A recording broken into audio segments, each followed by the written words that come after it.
अपनी बीबी की तारीफ बता। मेरी बीबी जब आती है तो मैं डर जाता हूँ। मैं तो बीबी के डर से घर ही नहीं जाता हूँ। मेरी बीबी तो देखने में लगती डाइन है। मेरी बीबी तो पूरे घर की ही मलिकाइन है। मैं अपनी बीबी के हाथों से मार खाता हूँ। मैं अपनी बीबी से हमेशा हार जाता हूँ।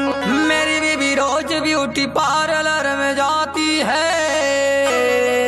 मेरी बीबी तो रोज शॉपिंग करने जाती है। मेरी बीबी न जाने कितनों को फंसाई है।